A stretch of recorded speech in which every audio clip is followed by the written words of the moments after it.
Oh, Philip, anong ginagawa mo rito? Paano mo nalaman ang bahay ko? Kanina ka ba rito? Nagtatakang tanong ni Zan kay Philip nang maabutan niya ito sa labas ng kanyang apartment. Ngunit lahat ng tanong sa kanyang isip ay naglahong parang bula nung bigla lamang siyang kabigin ni Philip at yakapin ng mahigpit. Nabawasan ang ginaw na nararamdaman ni Zan at napalitan ng kakaibang init sa higpit ng yakap nito. Para siyang naistatwa habang yakap ni Philip. Hinawakan nito ang kanyang ulo at isinandal sa malapad nitong dibdib. Naramdaman ni Zan ang suyo roon. Ilang beses na ba siyang niyakap ng binata at ganoon pa rin ang pakiramdam ni Zan. Naligtas siya habang nakapaloob sa mga bisig nito.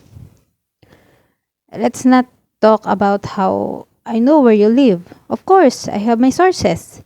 Ang importante ngayon ay ikaw. Oo, kanina pa kita hinihintay. Nandito ako kasi akala ko may masamang nangyari sa'yo. Tinatawagan kita pero unattended ang cellphone mo. Nag-aalala na ako kaya ganito, akala ko may masamang nangyari sa'yo. Ang lakas pa naman ng ulan, no? Natigilan si San sa mga sinabi ni Philip.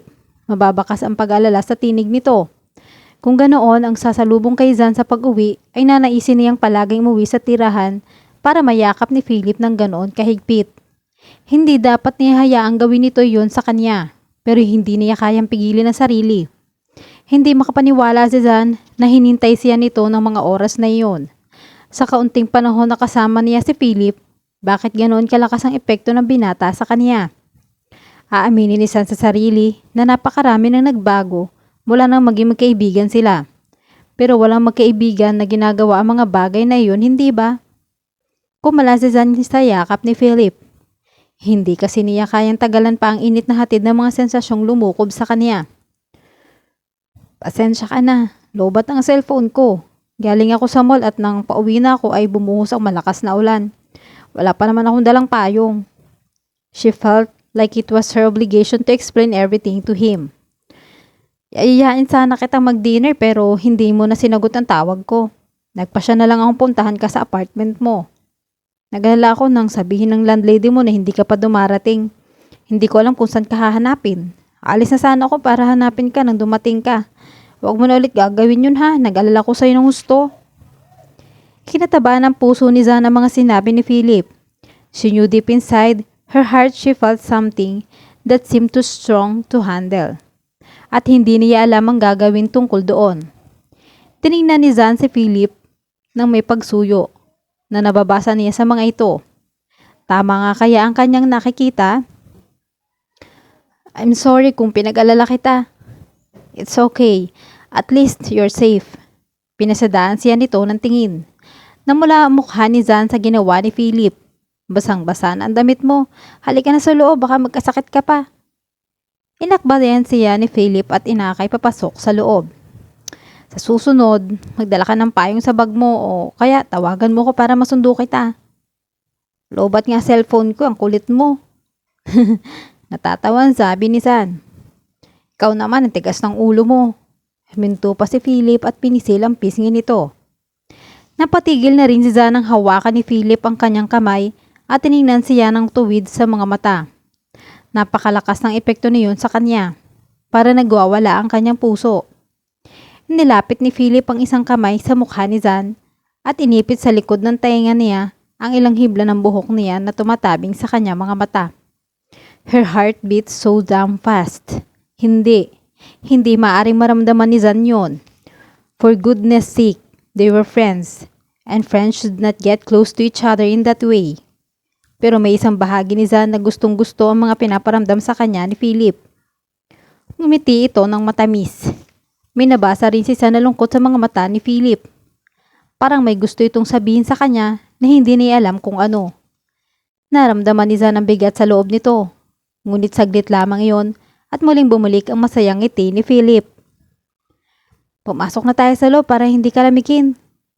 Tumango siya at nagpaakay sa loob ng apartment niya. Sandali lang. Nahirapang naglakad papunta sa pinto ng kanyang apartment si Zan. Kanina pa may kumakatok doon. Hindi pumasok si Zan sa kanyang trabaho dahil natake na naman siya ng dysmenorrhea. Iyon ang kalbaryo ni Zan buwan-buwan. Nakakainis ang pakaramdam na iyon. Sobrang sakit ng nararamdaman niya sa kanyang puson. Uminom na siya ng gamot pero tila walang bisa iyon. Sa nahihirapang posisyon ay inabot ni Zan ang lock ng pinto. Tumambad sa kanya nag-aalala mukha ni Philip. Kaagad siya nitong dinaluhan at hinawakan sa magkabilang pisngi. Ano kaya ang ginagawa ni Philip doon ng ganoong kaaga? Are you okay? Ano ba nangyari sa'yo? Bakit ang putla mo? Nag-aalalang tanong nito sa kanya. Umiti siya ng pilit. Dysmenorrhea, mahinang sagot niya. Pinunasan ni Philip ang pawis sa kanyang noo. He looked so worried and terrified at the same time. Ganyan ba talaga kasakit yan? Tumango si Zan. Pero mawawala rin to. Sakit ko na ito noon pa man. No, mariing sabi ni Philip. Hindi ako papayag na mahirapan ka ng ganito. Kung hindi pa ako nagpunta kanina sa trabaho mo at tinanong ang kaibigan mo si Alaysa ay hindi ko malalaman na may sakit ka. Bakit hindi mo ko tinawagan? Alam mo naman na mag-isa ka lang dito at walang mag-aalaga sa'yo. Nahimigan niya ang pagtatampo sa tinig ni Philip. Ayoko nang abalahin ka pa. Alam ko namang may trabaho ka rin. Maalis din naman ang sakit na ito. Normal lang ito sa aming mga babae. That's nonsense, Zanny. Galit sabi nito. Gusto ko malaman kung ano ang mga nangyari sa'yo, lalo na sa mga ganitong bagay. May sakit ka at mag-isa ka lang. Pwede mo naman akong tawagan para humingi ng tulong pero hindi mo ginawa. Pagtatampo ang nabasa niya sa mga mata ni Philip. Philip sounded like a caring man. Hinayaan na lamang ni Zan ito dahil sa kaibuturan ng kanyang puso ay nagugustuhan niya ang hatid niyon sa kanyang sarili. Pilit niya yung sinasabi sa isip na ginagawa lamang ni Philip iyon dahil magkaibigan sila. Pero may parte ng puso niyang nais bigyan ng kahulugan ang mga pinapakita nito. Pero hindi tamang isipin ni Zan ang mga bagay na iyon. I'm sorry, nakayokong sabi ni Zan. Naramdaman niyang iniangat ni Philip ang kanyang mukha. Nagtama ang mga mata nila. There was so much concern in his eyes. Sa maikling panahon na kasama ni Zan ang binata, ay pinaramdam nito sa kanya na espesyal siya rito. Ngumiti ito sa kanya. Sa susunod, sabihan mo na sa akin ang mga nangyayari sa'yo, okay? I can leave everything behind just to make sure you're safe. Pilit nang ngumiti si Zan kay Philip na agad ding napalitan ng wi. Aw, ang sakit! Wala sa sariling napahawak siya sa kanyang puso nang maramdaman ang sakit doon. Muntik pang mabawal si Zan. Mabuti na lamang at maagap siyang sinalo ni Philip. Naramdaman ni Zan ang mga bisig ni Philip sa kanyang baywang. Nakangiwing tiningnan niya ito. Mababakas ang labis na pag-alala sa mukha ng binata. Uminom ka na ba ng gamot? Oo, kanina. Maalis din naman ang sakit mamaya-maya.